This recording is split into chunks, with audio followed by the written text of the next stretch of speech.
Buenas noches a todos. Esta enseñanza de hoy, hace días estoy con una inquietud en el corazón, estoy con eso que no te deja en paz y que hay que ser obediente, hay que moverse. Cuando Dios pone una necesidad, una inquietud en el corazón, hay que moverse, hay que hacer lo que Dios demanda, hay que hacer lo que Dios pide.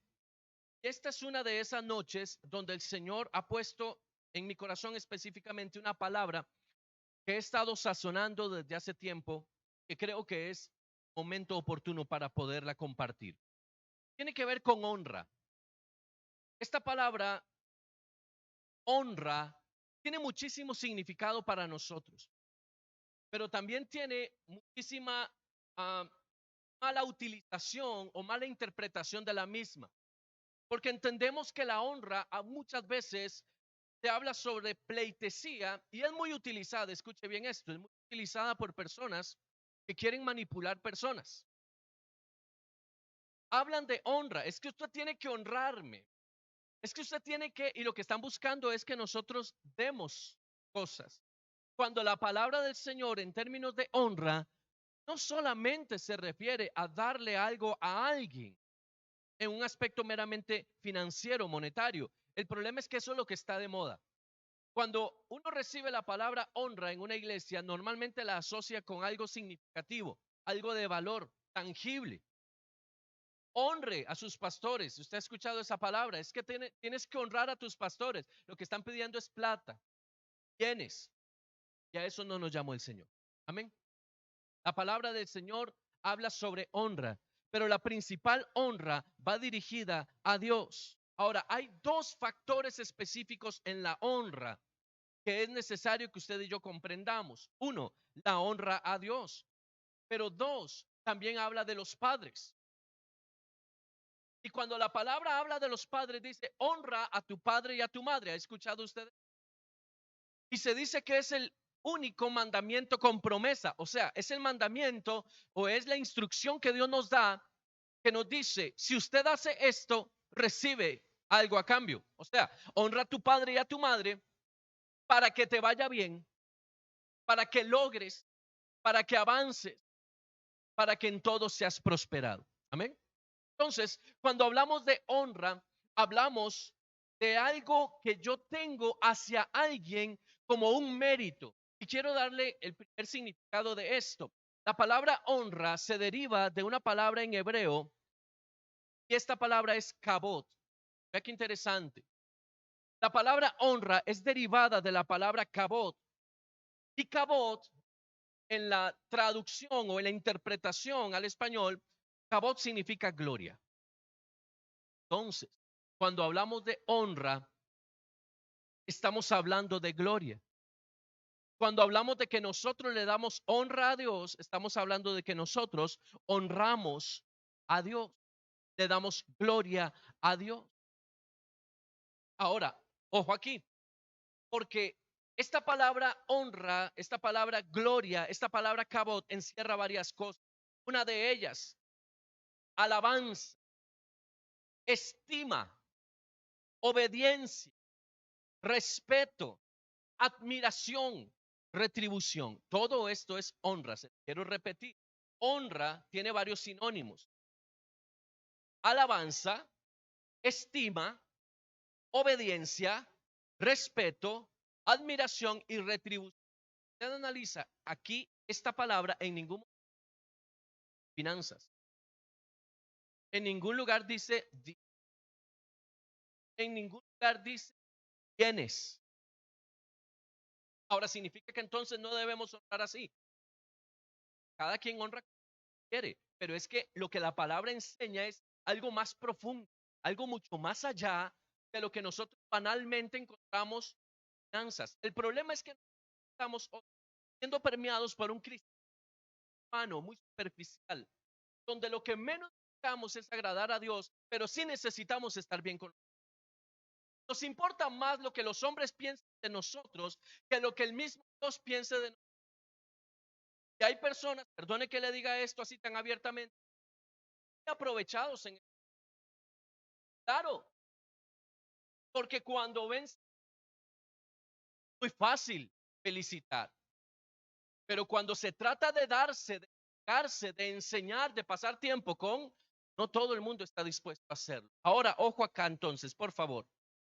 La palabra honra implica alabanza. Veamos el primer término, alabanza. ¿Qué es alabanza? Es hablar bien de alguien. Es hablar cosas buenas de alguien. Cuando usted honra a Dios, usted habla bien de Dios. Eso es alabanza. ¿No es eso alabanza? Cuando usted viene a la iglesia, usted en medio de la alabanza, que no es lo mismo música alegre que alabanza. Hoy tenemos música muy alegre, pero que es cero alabanza. Cuando yo vengo a la palabra y veo que es alabanza, yo hablo de darle a Dios reconocimiento por lo maravilloso que Él es, por las cosas grandes que Él ha hecho. Dice un texto específico, grandes y maravillosas son tus obras. Recuerda ese canto muy bonito, una cumbia muy pegajosa. Señor Dios Todopoderoso, justos y verdaderos son tus caminos. Rey de los santos, de los santos. Antes, salía muy bonito. Pero este canto encierra algo poderoso. Dice, grandes y maravillosas son tus obras, tus acciones. Todo en ti es maravilloso. Eres un Dios de proezas, de maravillas. Cuando yo hago eso, yo estoy honrando a Dios a través de mi voz y reconociendo en Él algo grande que Él hace. ¿Qué ha hecho Dios contigo en estos 8 meses de pandemia? ¿No te ha guardado? ¿No te ha cuidado? ¿No te ha sostenido? ¿No ha permitido que tu pie tropiece en piedra? Eso es digno de ser alabado en Dios. Entonces, cuando yo entiendo eso, mi corazón se activa en honrar a Dios. Y mi honra en primer lugar es alabándole, no escondiéndome, no quejándome. Es que la queja es diferente a la alabanza. La queja no es honra, la queja es murmuración. Cuando el pueblo de Israel sale de Egipto, lo primero, sígame acá, lo primero que hace Moisés cuando el mar se cierra, cuando el mar rojo se cierra, es entonar un cántico de alabanza. No llama a la iglesia a un ayuno, no los pone a orar, los pone a alabar. ¿Por qué? Porque el gran Dios de los cielos hizo que ellos fueran libres, cumplió su palabra. Yo le quiero preguntar a usted algo, ¿ha cumplido Dios su palabra en usted? Entonces, ¿por qué nos quejamos?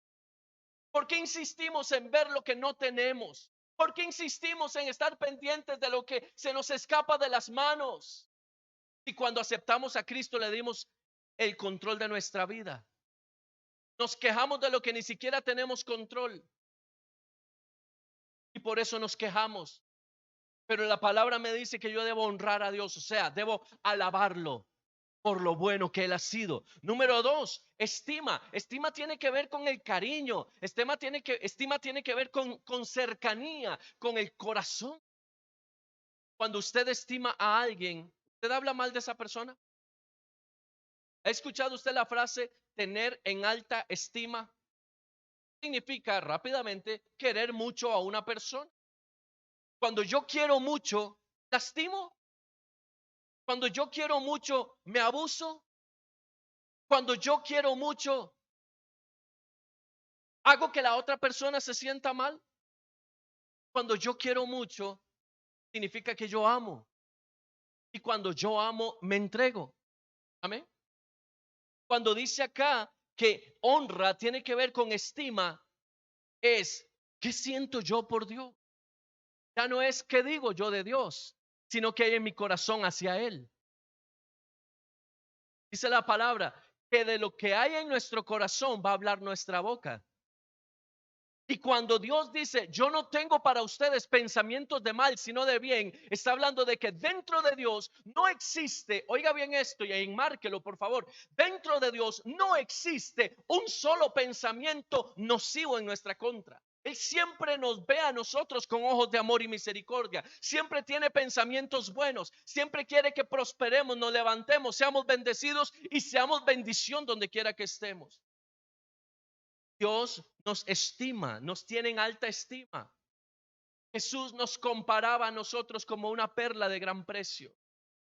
Cuando un hombre vende toda su posesión para comprar el terreno donde va a encontrar ese tesoro.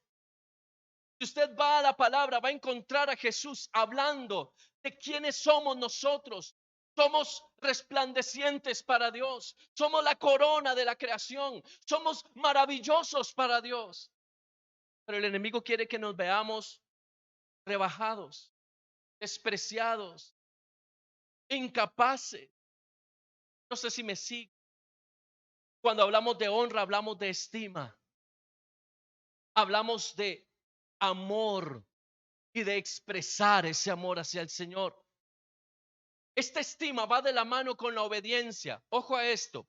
Yo no puedo decir que amo si no obedezco. Aquí hay varios padres de familia. Voy a poner este ejemplo que sé que usted posiblemente va a estar de acuerdo conmigo. ¿Qué pasa cuando a nosotros nuestros hijos nos dicen que nos aman pero nos desobedecen? ¿Qué prefieren los padres? ¿Que los hijos les digan que les aman o que los hijos les obedezcan? Claro, alguien diría las dos cosas. Que me diga que me quiere, pero que también me obedezca. Bueno, ok, pero a veces no se puede tener todo lo que uno quiere en la vida. Si lo ponemos en balanza, ¿qué prefiere un padre? Obediencia. ¿Qué es lo que pide Dios de nosotros? Que digamos que le amamos, pero que no sigamos su camino. Que le digamos al mundo entero cuánto amamos a Dios, pero que no queramos seguir los preceptos y los mandatos del Señor. Dice Primera de Samuel que para Dios es más importante la obediencia que cualquier sacrificio que usted y yo podamos hacer. Mire, a Dios no le interesa, perdone, esto le puede sonar un poco fuerte, pero a Dios no le interesa cómo, ni cuánto, ni en qué le sirva a usted a Dios si usted no es obediente a su palabra. A Dios no le interesa lo que nosotros hacemos, quiere corazones. Y cuando yo le doy el corazón a Él, me rindo en obediencia. Si yo no obedezco a Dios en su palabra, entonces yo no amo a Dios. Por tal razón no le honro. Muchas personas hoy dicen y se abrazan a esta forma de pensamiento.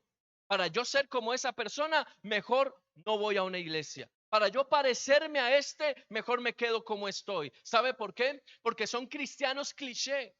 Son cristianos que cumplen con ir a la iglesia. Son cristianos que cumplen con dar sus diezmos y ofrendas. Pero no están de acuerdo ni están así de entregar su vida por completo al Señor. Ellos quieren seguir teniendo el control de sus acciones. Ellos quieren seguir viviendo como ellos quieren, esperando que Dios les bendiga. Pero vamos a ver en la palabra a quién bendice Dios.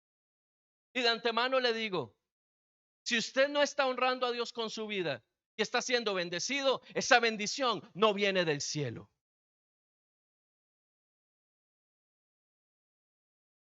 Te digo eso para que se quede ahí sentado y no salga corriendo, para que tenga un panorama así de expectatividad.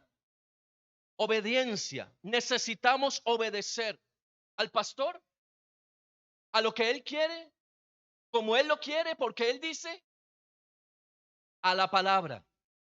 Debemos obedecer a la palabra. Déjeme decirle algo. Si una autoridad a usted le dice, le pide, le orienta o le obliga a hacer algo que no está de acuerdo a la palabra, usted no puede seguir esa instrucción. El problema es que el cristiano de hoy dice, porque es primero obedecer a Dios que a los hombres para justificar su desobediencia, para hacer lo que quieren, pero no porque realmente sepan que es lo correcto. La única forma de yo saber cómo honro a Dios a través de mi obediencia es entrando en la palabra. ¿Qué dice la palabra? ¿Qué me enseña la palabra? ¿A dónde me lleva el escrito bíblico?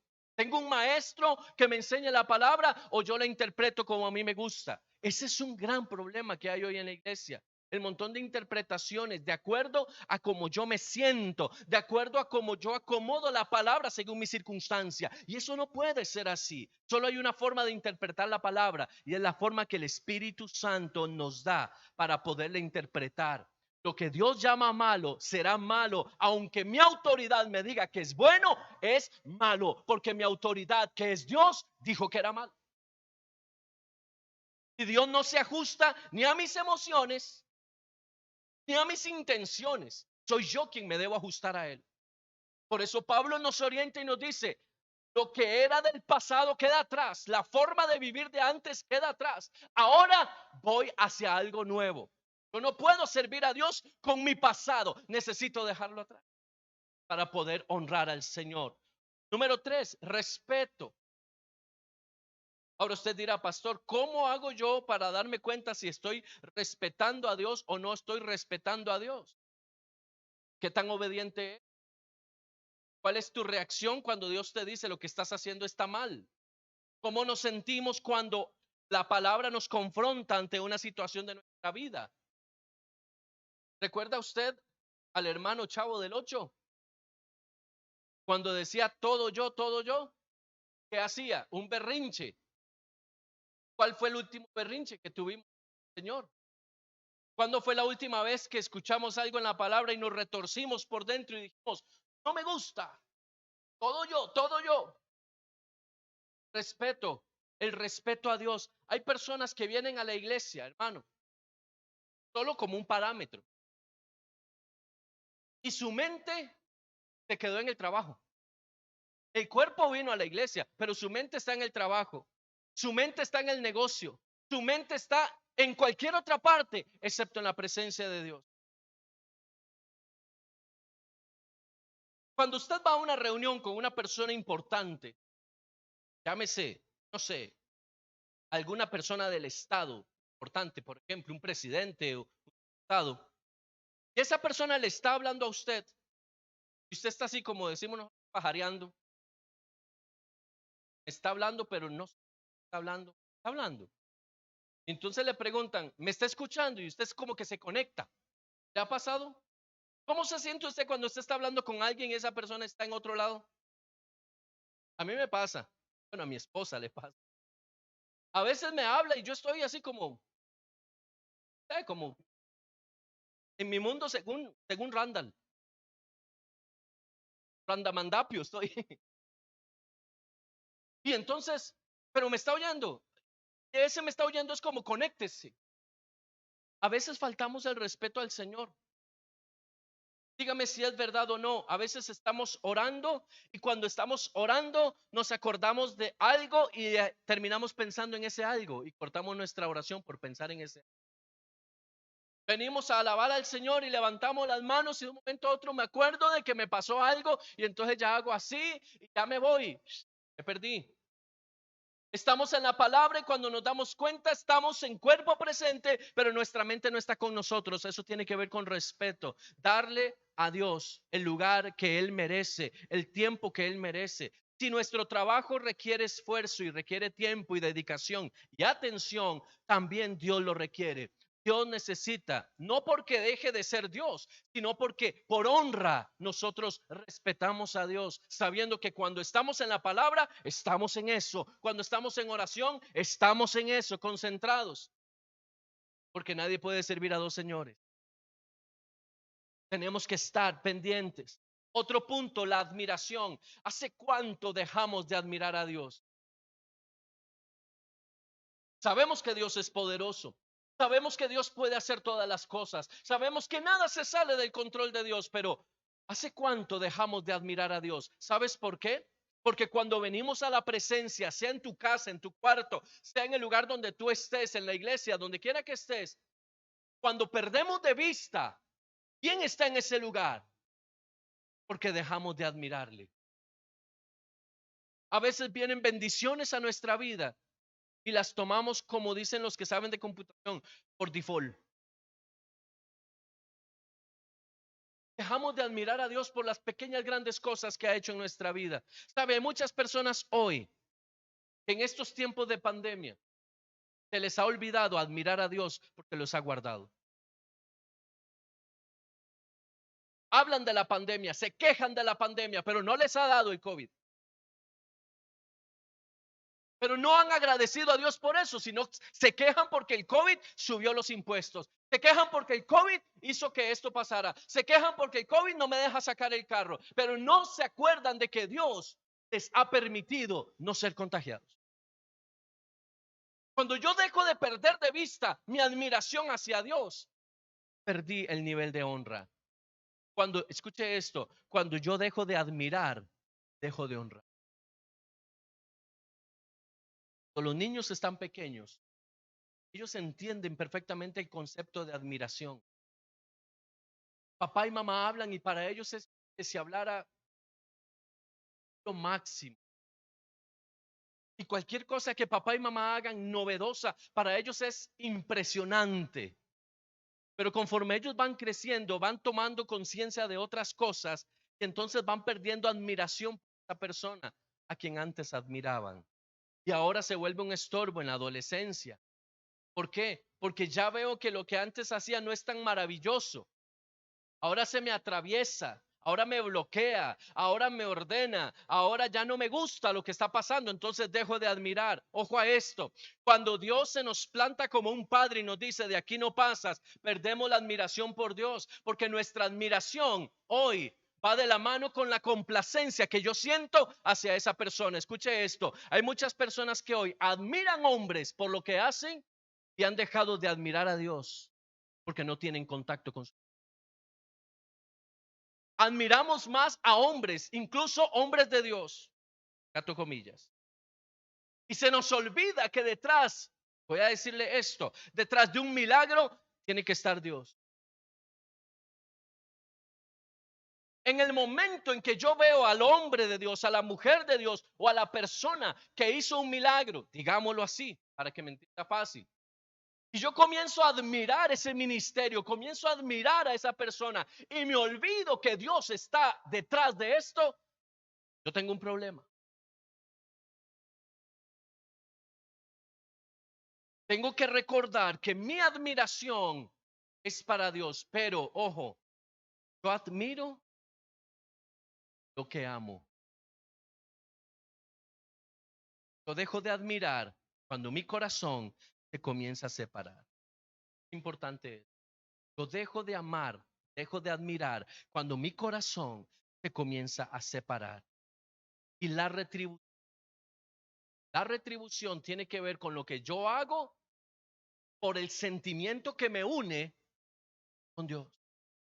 ¿Qué es retribución? Servicio, como un ejemplo. Servimos no porque es una obligación, no porque sea un requisito, servimos porque amamos a Dios.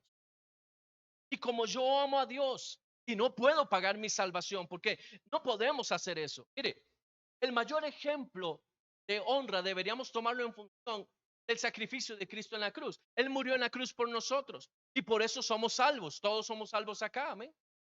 Y no hacemos ya una oración de fe. Si todos somos salvos, sabemos y entendemos que eso es por gracia y por misericordia. No podemos retribuir, no podemos pagar, no tenemos cómo devolverle a Dios eso que tan grande y maravilloso que Él hizo. ¿Cuál es mi retribución? Dice el apóstol Pablo, porque somos esclavos por amor. Lo que está diciendo es, yo le sirvo a Él, yo le entrego mi vida por completo a Él como retribución, como un pago, aunque no lo es, por lo que Él hizo por mí. El problema es que mucha gente le sirve a Dios como si Dios fuera un jefe y hubiera una obligación obrero patronal de por medio. Señor, yo te sirvo, pero espero que tú me bendigas. Eso no es retribución, es interés. Qué fuerte está hoy, ¿verdad? Mire, Dios sabe que no iba por ahí. A veces venimos a Dios con intencionalidad de recibir y de hacer un trueque con Él. Señor, hagamos un trato. Mira, yo te doy esto, pero tú me das aquello. Y así no funciona. A Dios se le sirve por amor, sin excusa. Porque cuando yo le sirvo a Dios por interés, en el momento en el que yo no recibo lo que yo quiero, dejo de servir. Y me vuelvo una carga. Me vuelvo incómodo para con Dios. Usted no me sirve a mí, usted le sirve a Dios. Pero juntos hacemos que esto funcione. En el momento en que usted siente que esto es una obligación, el problema no es mío, es suyo. Porque usted pierde la perspectiva, no yo. En el momento en que yo siento que lo que estoy haciendo aquí es una carga, es porque dejé de mirar a Dios. Dejé de entender por qué estoy aquí. Mire, si yo estoy aquí no es porque soy el más carga, porque la misericordia de Dios está sobre mí, porque Él ha decidido, pero no tengo ningún merecimiento para estar acá. Más bien tengo muchas cosas que deberle a Dios. Pero cuando servimos a Dios de corazón, con pasión, mire, usted deja de servir cuando usted deja de admirar. Usted deja de servir cuando usted deja de obedecer, de respetar. Servir a Dios tiene que ver solamente con el trabajo que hacemos en la iglesia. Servir a Dios es cómo trabajamos nosotros en casa,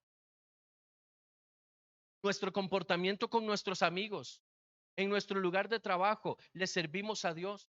Dice la palabra que nosotros somos luz en las tinieblas, no dice luz en la claridad. Es muy fácil ser luz en la iglesia, pero Dios no nos llamó a ser luz aquí. ¿Me doy a entender? Dios a mí no me llama a hacer luz en la iglesia porque eso no le sirve a nadie. Me llama a hacer luz allá afuera. La pregunta es, ¿qué tipo de luz estoy siendo allá afuera? ¿Qué habla la gente de mí? ¿Cuáles son los criterios, la forma de pensamiento que tiene la gente de mí? ¿Reflejo a Cristo o reflejo una religión? Porque la religión me lleva a mí a pensar que estoy haciendo las cosas bien cuando yo sé, porque sé que no lo estoy haciendo bien, pero me vale. Me importa poco. Porque la religión me dice, tranquilo, porque el que peca y reza empata. Y llevamos la vida en puro 0-0 con Dios. La siguiente. No es así como funciona. Llevarte a la palabra para que puedas amarrar un poco el concepto que está acá sobre esto. Acompáñame por favor a 2 de Samuel, capítulo 6 y verso 3. Es una historia muy interesante que quiero compartir contigo hoy.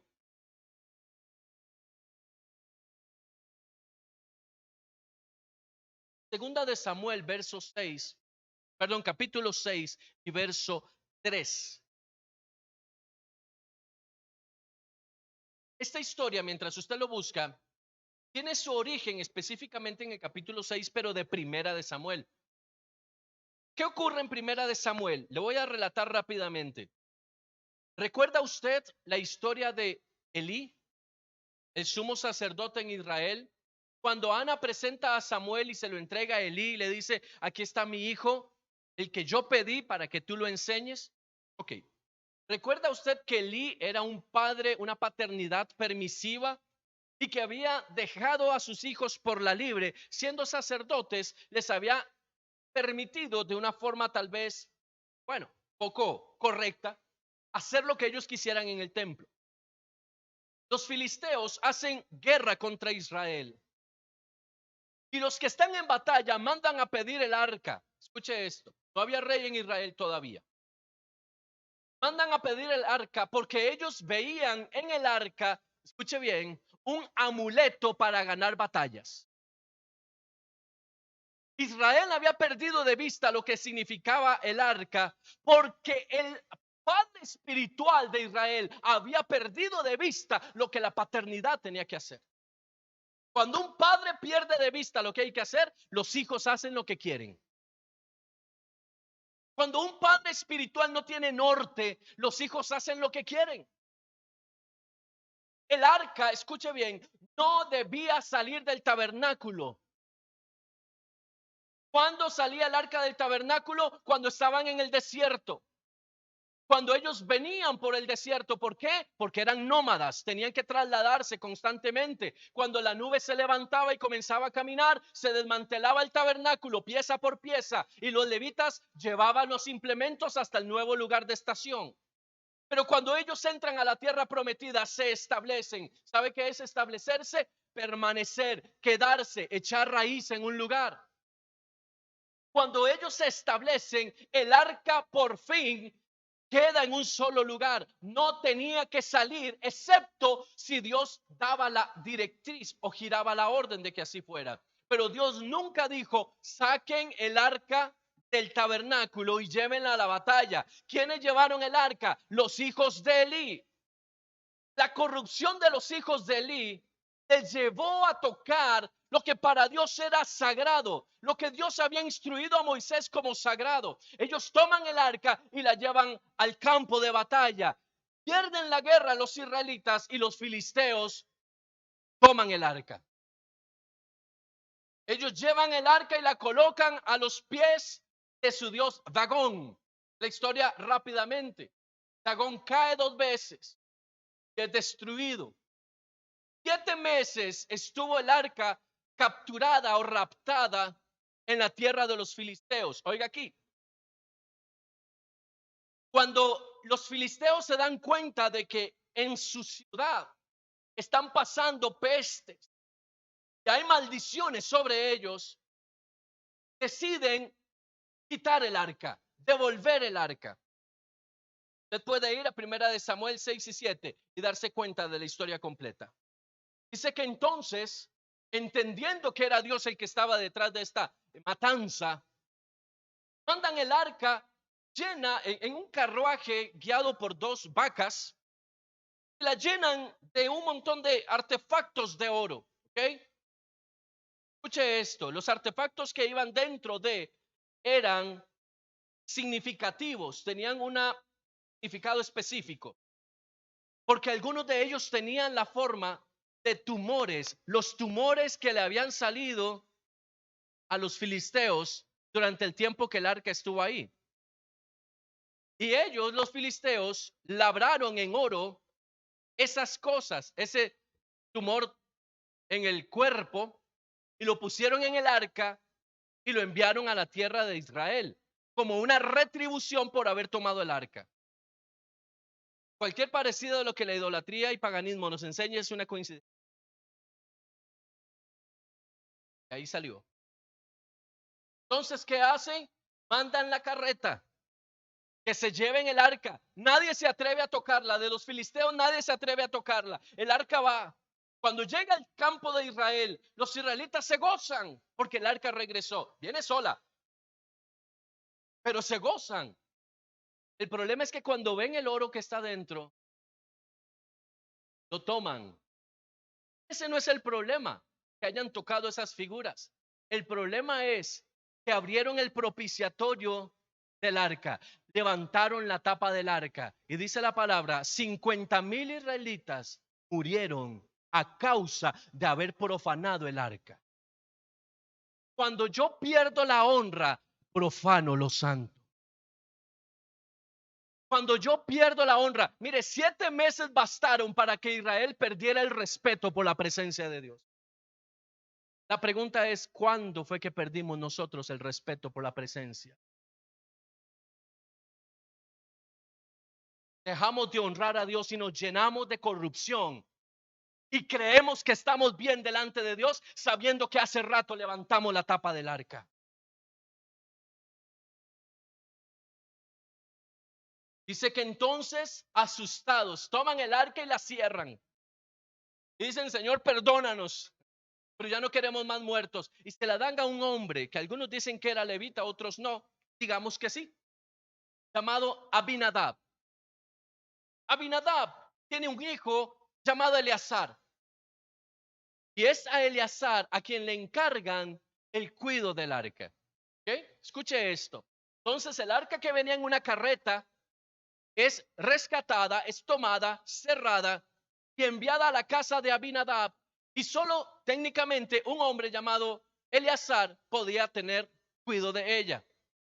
Y a partir de ese momento pasan 20 años donde nadie se acuerda del arca. Nadie recuerda que el arca, lo que para Israel representaba la presencia de Dios, estaba ahí. 20 años de tener el arca en una casa. Escuche esto. Aminadab, descendiente de levitas, entendido de los tiempos y entendido de las labores del sacerdocio, toma el arca y la mete como un mueble cualquiera en su casa. Y nadie se acuerda, ni siquiera él. ¿Por qué le digo todo esto?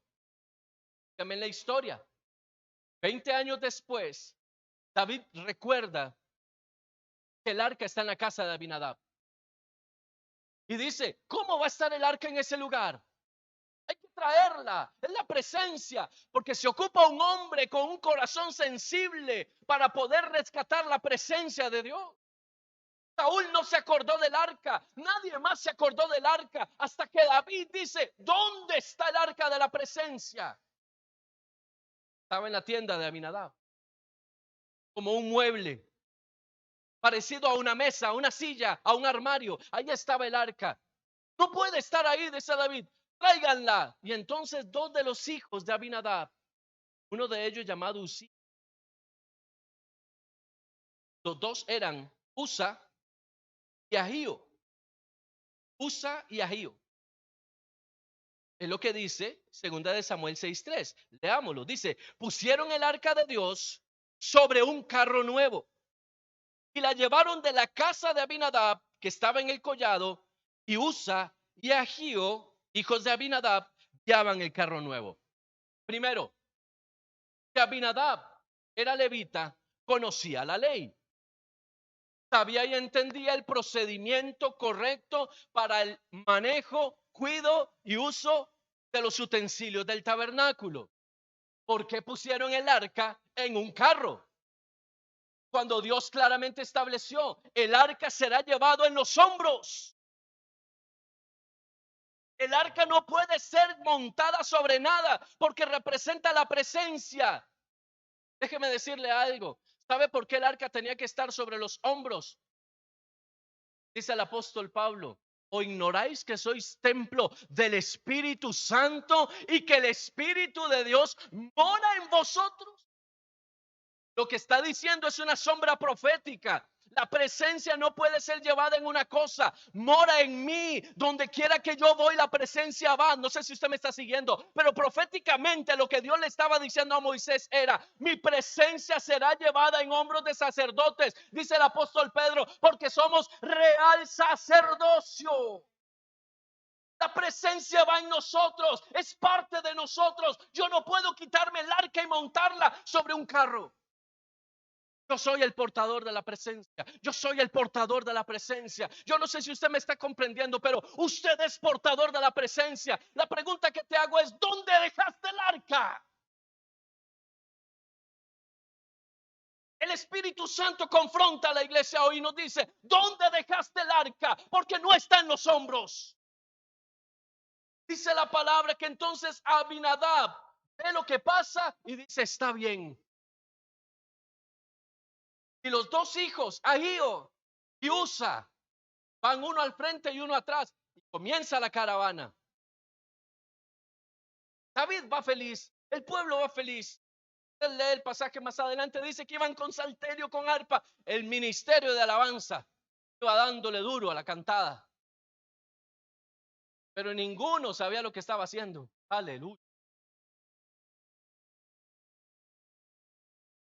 Oiga, ¿cómo es posible que en Israel nadie pudiera decir, David, perdona, pero es que así no es? Fuimos enseñados de otra forma. Esta no es la manera. Nadie dijo nada. ¿Me explico? Vea el estado en que estaba Israel. 20 años sin el arca. 20 años donde a nadie le hizo falta. ¿Comprende la magnitud de lo que estaba pasando? En 20 años nadie se acordó del arca de la...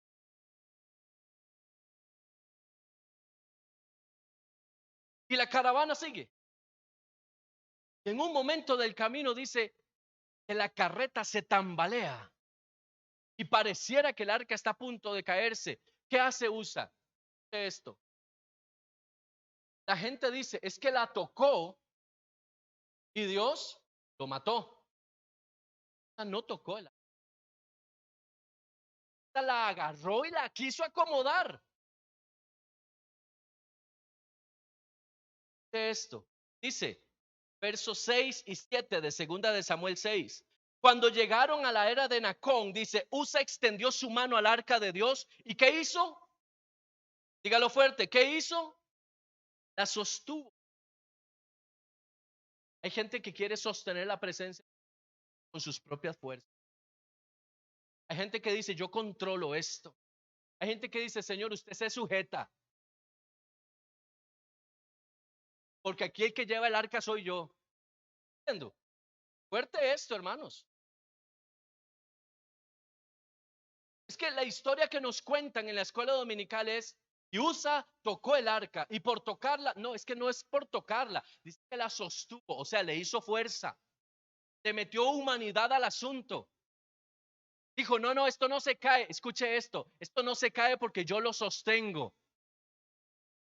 Siga leyendo, dice, y el furor de Jehová se encendió contra Usa, y lo hirió allí Dios por aquella temeridad. ¿Ya cómo lo señala Dios? Y lo hirió por aquella temeridad. Le quiero hacer una pregunta.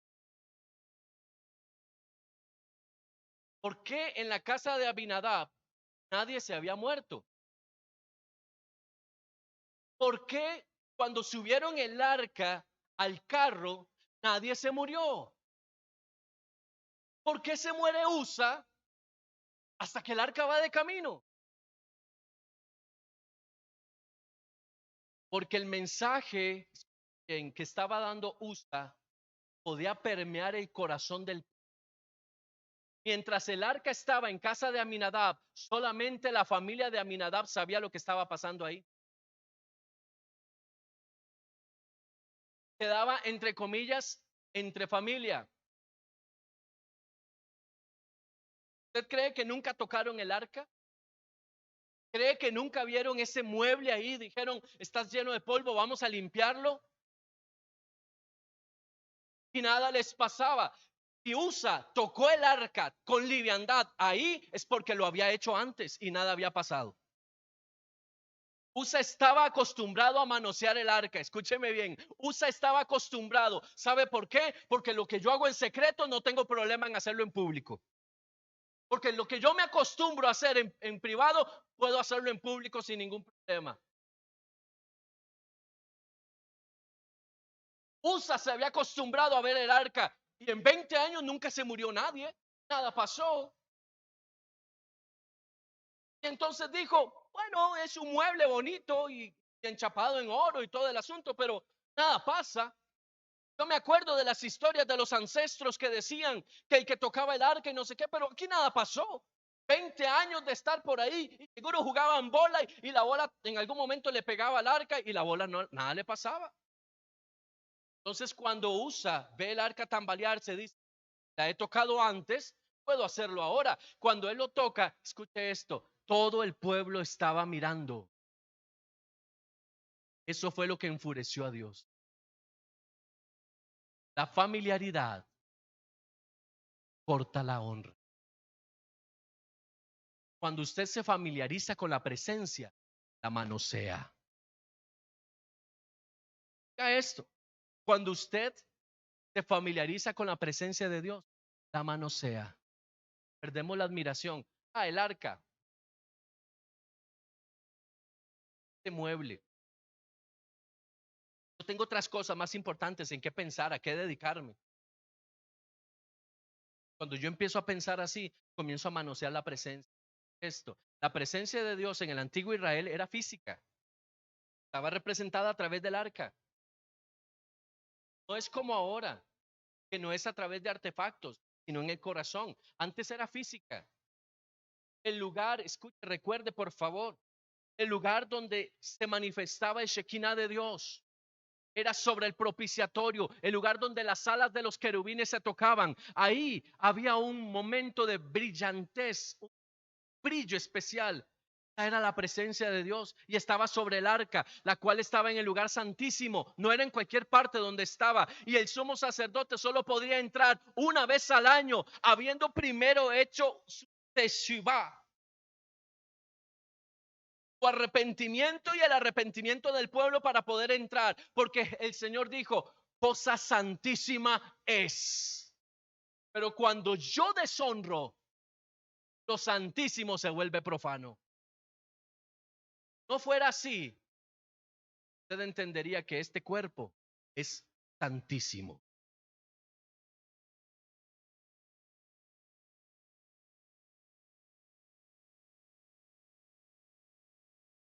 Pero yo quería una palabra que me para motivarme porque vives en Dios.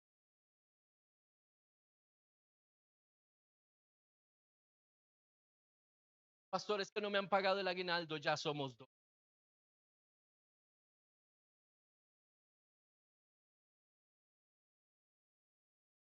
Que Dios lo estrese. Usted no tenga. Hace rato está pidiendo que mi presencia. De lo único que me va a saber hasta que entienda lo que sí. Mire, si usted y yo estamos acá y no entendemos lo que la presencia es, que vamos al cielo. En el cielo todo es presente. ¿Qué vamos a ir a hacer? A reinar juntamente con Él. ¿Para qué?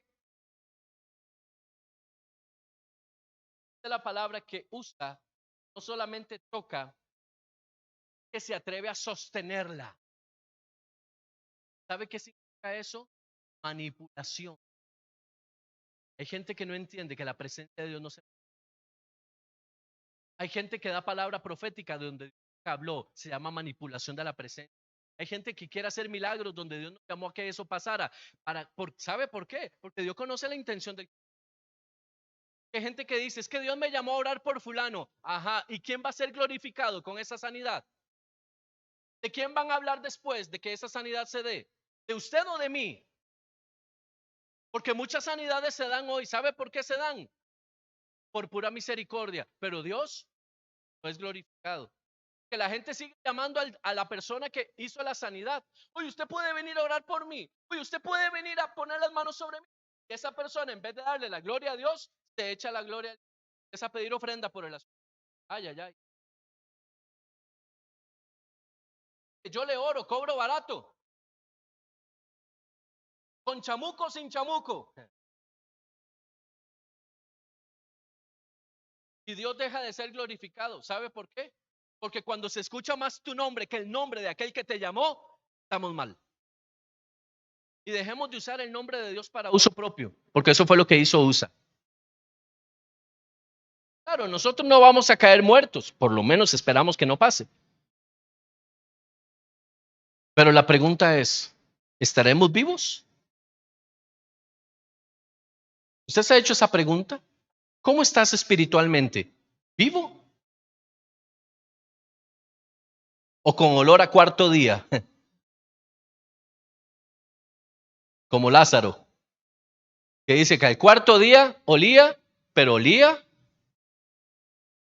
cosa brava. ¿Eh? Y lo hirió allí Dios por aquella temeridad. Escuche esto, por favor, escúchelo bien. La familiaridad de Usa hacia el arca hace que deshonre a Dios, y este es el motivo de su muerte. Si Dios permitía que Usa tocara y manipulara el arca y no pasaba nada, el arca perdía total y absolutamente su significado en el pueblo. Escuche esto.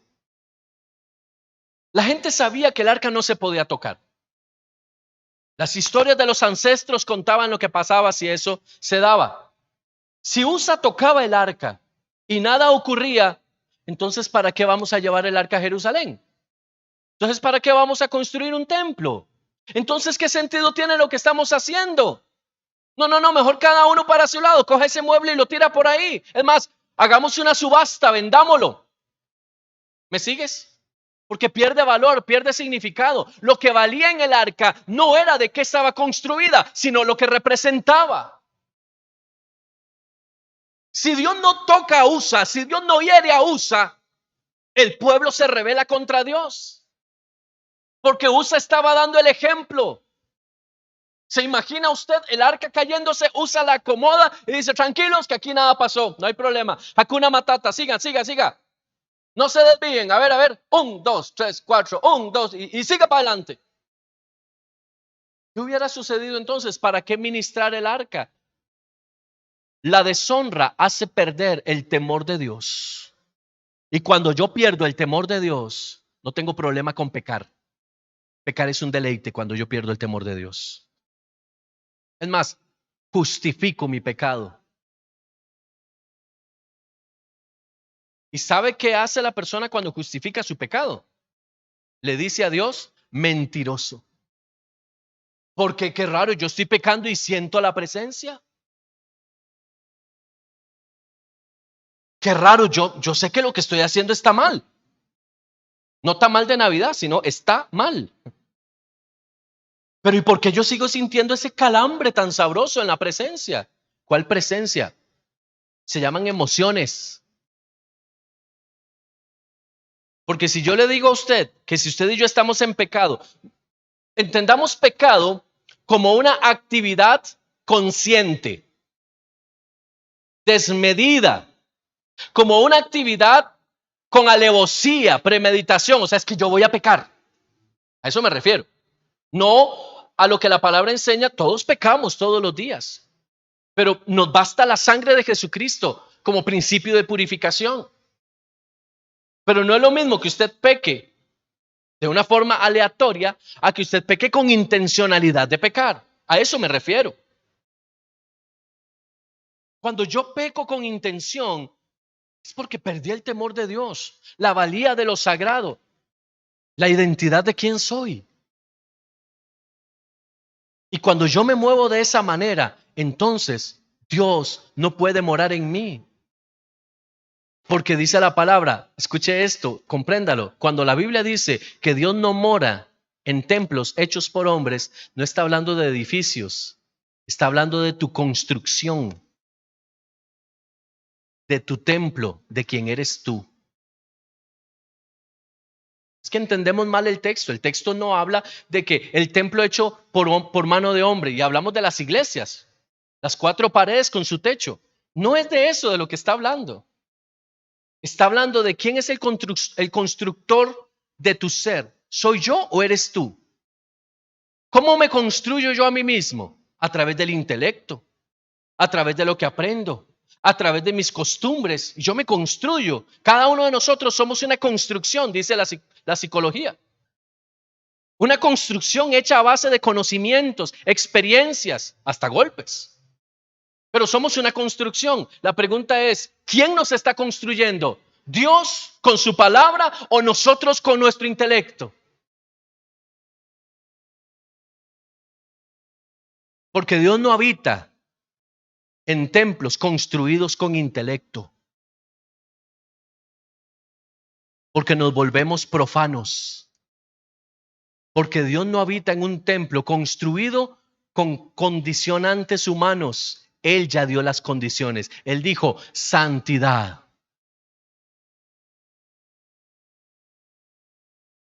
A Dios no le importa cuánto nos cuesta. Para eso nos dio poder, amor y dominio propio. Somos nosotros los que con nuestra propia construcción decimos, Señor, es que me cuesta tanto. ¿Y cómo no te va a costar si ni siquiera orás? ¿Cómo no te va a costar si ni siquiera ayunas? ¿Cómo no te va a costar si ni siquiera entender lo que lees en la palabra? Mire, si usted tiene problemas con las matemáticas, si usted ocupa que alguien le explique matemáticas, ¿qué hace preguntándole al profe de biología?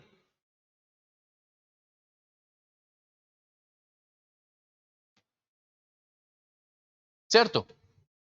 Usted está en la casa construyendo algo, usted está haciendo una mesa y de un momento a otro las medidas no le dan, pero usted se va y llama, profe, al de estudios sociales, ¿vieras que las medidas no me dan?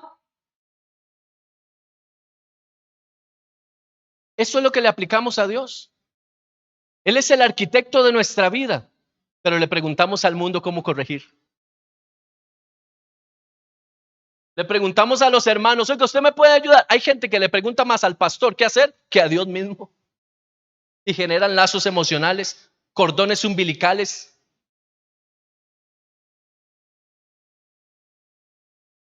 Porque es primero obedecer al pastor que a Dios.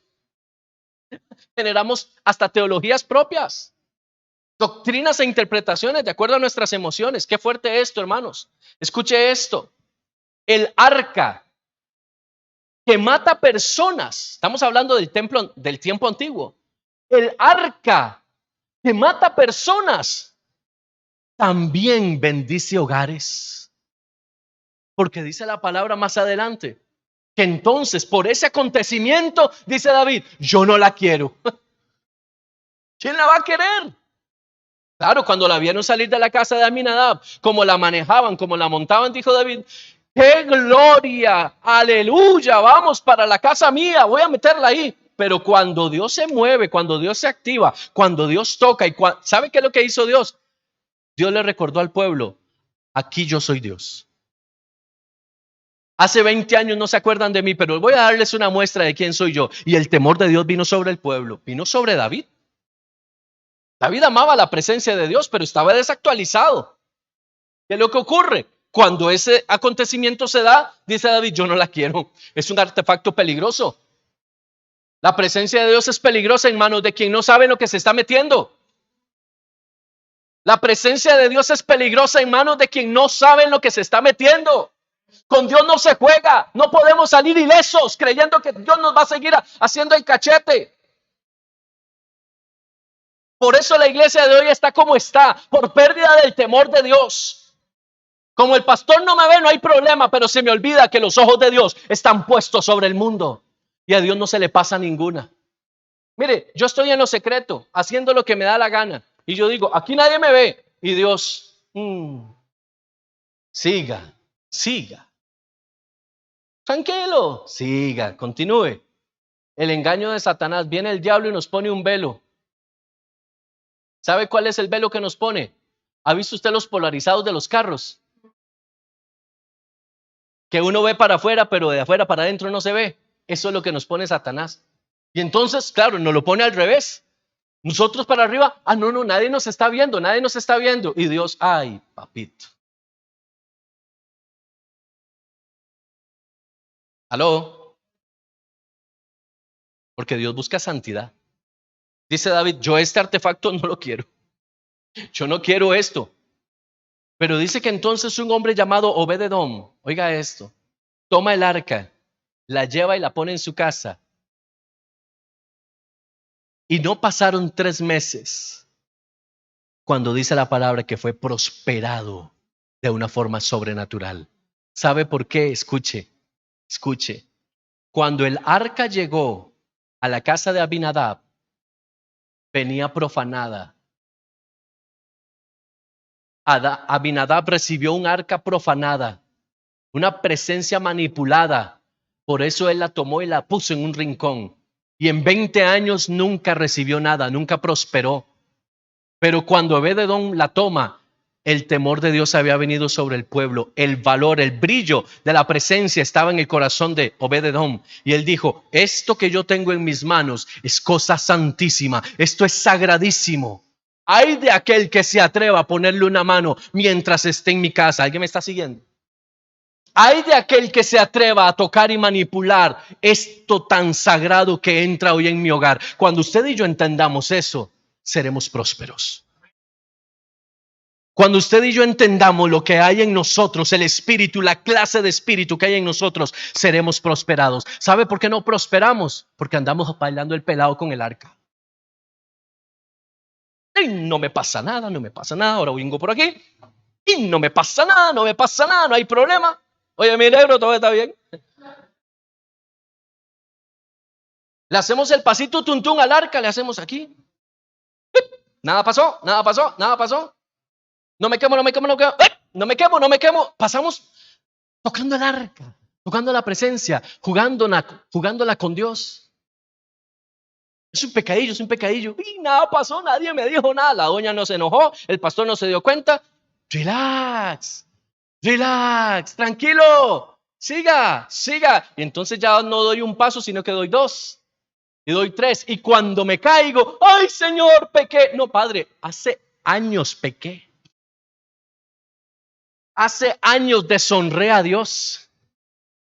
Porque dice la palabra que Él no mira al culpable como inocente. Ya Dios sabe, nada más que no ha llegado el día. Pero ahí está. ¿Qué hace Obed-edom? Esto que me están dando es santísimo. Esto es santísimo. Le habían dado un artefacto sin valor a Aminadab, pero Obed-edom tomó lo más sagrado que había en Israel y lo llevó a su casa. No dice qué hizo, pero dice lo que el arca hizo, lo que la presencia sí hizo estando en la casa de Obed-edom. Cuando llega a oídos de David, porque no es que David le preguntaba, Obed, ¿estás vivo? Obed, no te has muerto, no hay nadie muerto en tu casa. No, no, no. David dijo, este artefacto no lo quiero. Cuando a oídos de David llega que Obed-edom prosperó en 3 meses, mire, déjeme decirle algo, no es que tenía plata para los pases. Es que cuando la palabra dice que prosperó, tuvo que ser algo de tal magnitud que le llegara a oídos del rey. Ay, es que se me liberó una deuda que tenía pendiente. ¿Cuánto debía? 300,000 pesos. Ah, no, hermano. No estoy menospreciando, estoy poniéndolo en un contexto. Cuando Obed-edom prospera, es tal la magnitud de su prosperidad que llega a oídos del rey y dice David, yo quiero, si esa arca en la casa de Obed-edom en 3 meses lo prosperó así, ahora si yo me la traigo para la mía. ¿Y cómo sacaron el arca de Obed-edom? Ahora sí, hagámoslo bien. ¿Cuál fue el jalón de orejas de parte de Dios? ¿Aprendió la lección o quiere que le quite a otro? No, con uno está bien, ok, la arquita sobre los hombros, papi, póngasela aquí. Y ahí sí dice la palabra que David, la segunda vez, danzaba. Y le voy a decir por qué danzaba David. Uno, claro, porque era la presencia. Pero ¿sabe por qué ahora? ¿Por qué danzaba? De la alegría de saber la prosperidad que venía sobre él.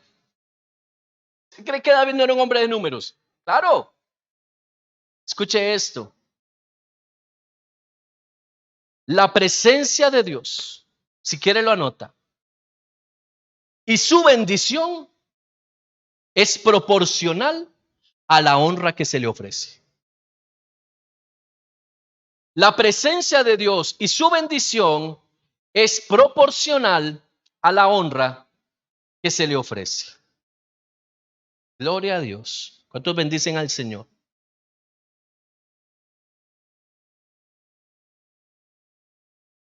En la medida en la que yo honro la presencia de Dios, así voy a ser bendecido. Así voy a ser prosperado. Mientras yo siga manteniendo la presencia como un algo, no va a venir prosperidad. Mire, muchos cristianos hoy, entrando, hablemos naturalmente en diciembre, están esperando que Dios los bendiga para comerse sus tamales, para empezar el año bien, muchas cosas, pagar deudas, lo que sea. Pero son personas que no han entendido lo que realmente significa la presencia de Dios. Entonces, todo un año hemos pasado menospreciando la presencia, pero queremos que en el momento determinado la bendición venga. No, esta es una máxima de Dios. Y si puedes, subráyala en tu casa, péguela, mire, imprímala y la pega en las paredes de su casa. La bendición de Dios es estrictamente proporcional a la honra que yo le doy a su presencia. Honro mucho a la presencia. Dios bendice mucho. Fue lo que hizo Obed-edom. ¿Qué hizo Aminadab? No le tomó importancia. ¿Qué dice Dios? ¿Para qué le voy a bendecir? Suena como a negocio. Pero ¿no es eso lo que dice Deuteronomio 28? Si guardas mis mandamientos, si prometes amarme y estar para mí, yo te bendeciré. ¿Ah? Si me olvido de la presencia, es que por favor entendamos esto.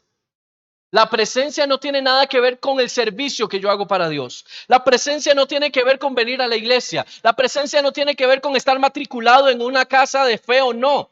La presencia tiene que ver con mi construcción particular, individual, el templo del Espíritu Santo. ¿Qué hacemos nosotros acá? Somos la asamblea de Dios. Somos el cuerpo de Cristo. Pero ¿quién es el templo? Soy yo, cada uno en forma individual. Cuando yo construyo aquí a través del Espíritu, Dios prospera, porque Dios prospera su casa. Dios da los recursos para la casa. Escuche esto. Cuando Salomón se propone, por favor, reciba esto en el espíritu. Cuando Salomón se propone construir el templo, dice que los recursos eran demasiados. Eran exagerados los recursos. Cuando Moisés, muchísimos años antes, recibe la orden de construir el tabernáculo, ¿qué dice Dios a Moisés? Llama a gente generosa, ¿ok? A los príncipes, a los principales, y diles a todo generoso de corazón que traigan cosas, telas, pieles, materiales de fino acabado para la obra del tabernáculo. Dice la palabra que era tanto lo que venía que Moisés tuvo que decir, ya no traigan más, es demasiado.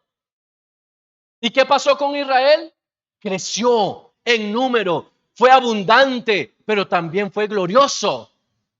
Porque en la medida en la que yo esté pendiente de la presencia, Dios estará pendiente del lugar donde mora la presencia. Escuche eso. En la medida en la que yo esté pendiente del lugar donde mora la presencia, de la presencia específicamente, Dios va a estar pendiente del lugar donde mora. No dice la palabra, no he visto justo desamparado, ni su simiente que mendigue pan. Porque Dios está pendiente del lugar donde mora su presencia. Le dijo Dios a Abraham, te bendeciré y las naciones te dirán bendito. Y hasta el día de hoy se ha cumplido la palabra. Y usted y yo somos bendecidos por el pacto de Dios con Abraham. Tu descendencia, tus generaciones. Mire, cuando Dios saca a Abraham a mirar el cielo, vio su cara, vio la mía.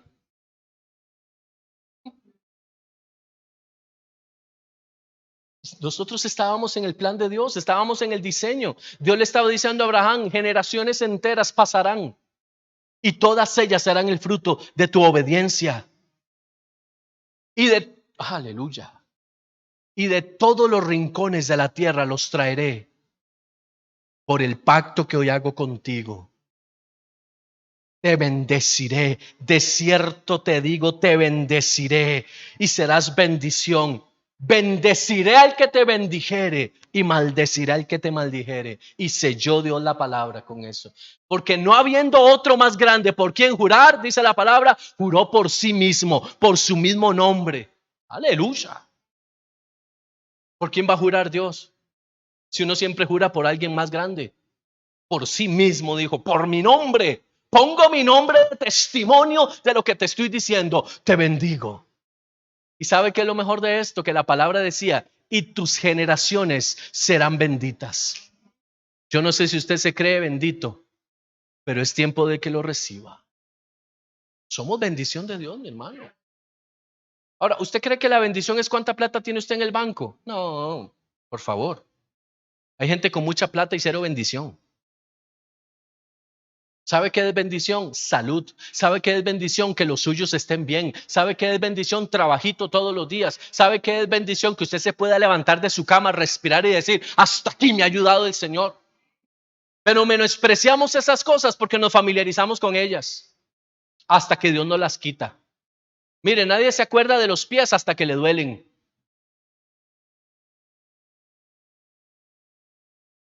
¿Verdad que sí?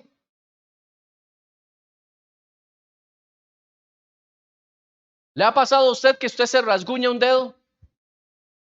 Corta, una cortadita pequeña, una cosita. Y pasa todo el día pendiente del dedo porque lo pega en todas partes. Siempre lo ha pegado. Pero la herida, oye esto, la herida es la que te hace entender que el dedo está ahí. Porque nos familiarizamos con el dedo. Siempre lo hemos pegado. No es que es la primera vez que lo pegamos. Es que hasta que no haya una herida no entendemos lo que pasa ahí. ¿Aló? ¿Qué hace Dios a veces? Punza. Acuérdate. Acuérdate quién es el que te bendice. Acuérdate quién le debes honra.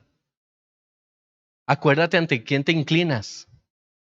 ¿Quién es tu proveedor? Oye, hermano, es que esto es importante. ¿Quién te ha devuelto las cosas perdidas? Mire, Escuche esto es profético. Hay gente que hoy no recibe lo que está pidiendo porque todavía cree que no lo tiene y Dios hace rato se lo dio. Ay, Señor, es que mis hijos están en el mundo. Que pasamos viendo a los hijos en el mundo, pero cuando usted es una persona profética, usted dice, mis hijos, mi casa y yo serviremos al Señor. Número uno. Segundo, en el nombre de Jesús dice la palabra que seremos salvos yo y mi casa. Entonces, en la forma en la que usted deje de ver a esos hijos en el mundo, aunque estén físicamente ahí, usted los jala proféticamente. Y a usted les habla como si estuvieran a los pies de Cristo. En ese momento usted hace las cosas que no son como si fueran. Esa bendición que usted necesita, deje de estar diciendo, ay, Señor, es que a mí me hace falta. No, a mí no me hace falta. Yo lo tengo en el nombre de Jesús. Yo lo tengo. Pero pasamos viendo lo que no hay. Porque nuestros ojos no están puestos en Cristo, sino en la necesidad, en la carencia. Y en Cristo tenemos todas las cosas. Dice la palabra, porque todo lo puedo en Cristo que me fortalece. ¿Sabe qué significa eso? Que cuando haya mucho y cuando no haya nada, sigo pudiendo en Cristo. ¿Eso es lo que significa? Porque Dios no depende de algo que inventó el hombre. ¿Sabía usted que el dinero no lo inventó Dios? El dinero es un invento humano. Cuando Dios dice, mío es el oro y la plata, no está diciendo, mío es el dinero. Está diciendo, mío son los recursos. El dinero es un invento humano. Con dinero, la gente cree que puede comprar a Dios.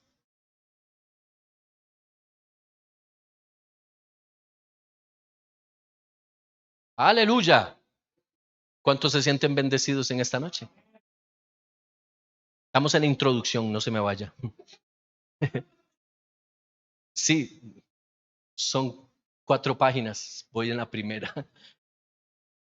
Pero Dios es bueno. Dios bendice. Dios bendice. Escuche esto. Anótelo y con esta nos vamos. De hoy en 8 continuamos. Dios desea que su presencia sea una bendición como lo fue para Obed-Edom. Se lo repito. Dios desea que su presencia sea una bendición como lo fue para Obed-Edom. Y la honra es el medio para obtenerla.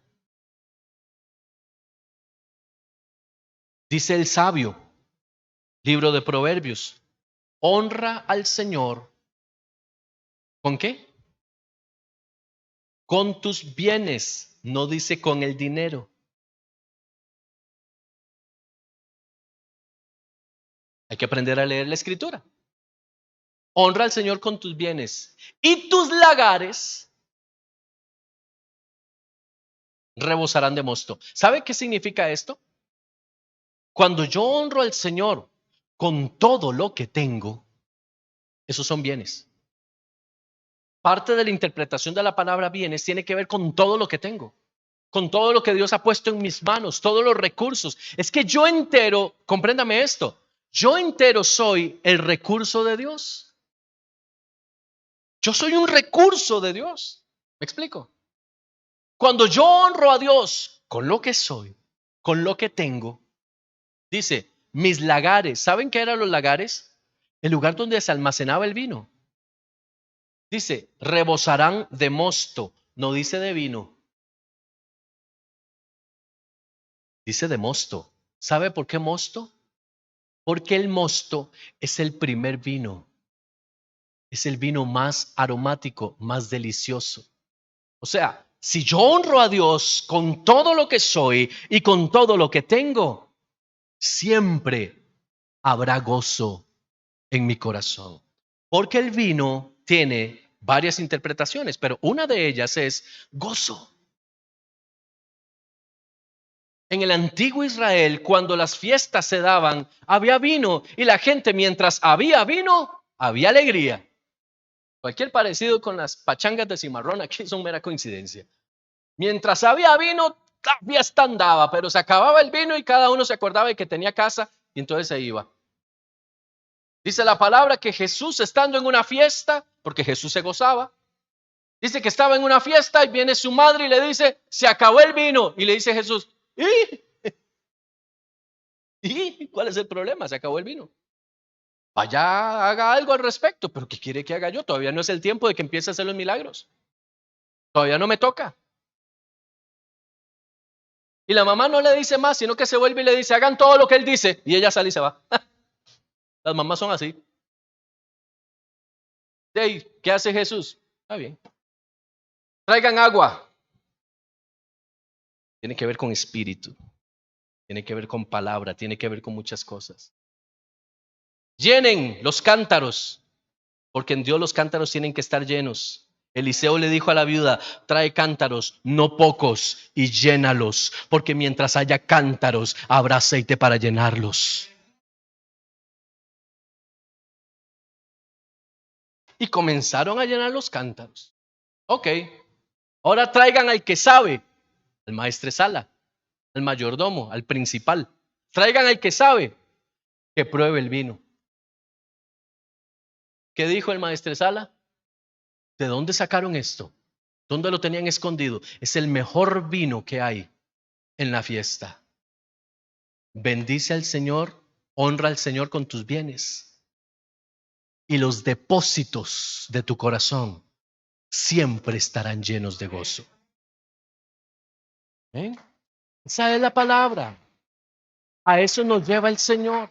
Cuando yo estoy pendiente de su presencia, mire, por favor, hermano, en el amor del Señor, que tus ojos estén puestos en el Señor, en Cristo, en Jesús, en su presencia. Lo importante es Él. Amén. Lo importante es Él. Lo demás es secundario.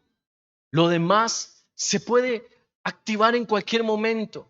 Lo demás pasa a segundo plano cuando lo principal es su presencia. De hoy en 8 vamos a continuar con el tema. De hoy en 8 vamos a profundizar un poco más sobre el tema de la honra. Sé que con esta información que usted lleva, aunado a lo que el Espíritu Santo le pueda estar dando, lleva bastante material para volver a estudiar, para digerir todo esto. Pero es mi oración que podamos comprender lo que significa honra en nuestro corazón. Levante su mano, por favor. Vamos a orar. Padre, en el nombre de Jesús, activando tu palabra, Señor, declaro sobre esta casa tiempo de honra a tu presencia. Tiempo de honra hacia ti, Señor, como autoridad máxima de esta casa. Declaro que cada uno de nosotros, habiendo entendido y habiendo tomado para sí esta palabra, entiende y reconoce que no podemos actuar como Abinadab, sino que debemos hacerlo como Obed-Edom. Cuando el temor del Señor se active sobre nosotros una vez más, entenderemos el valor de tu presencia. Hoy hago un llamado a cada corazón en este lugar. Activa el temor de Dios en el nombre de Jesús. Espíritu Santo, trae temor de Dios, renueva el temor de Dios en el corazón de cada uno en este lugar. Que podamos entender el valor que está en la presencia, el valor, Señor, que está intrínseco en la presencia de Dios. Lo demás es bueno, pero tu presencia es lo mejor.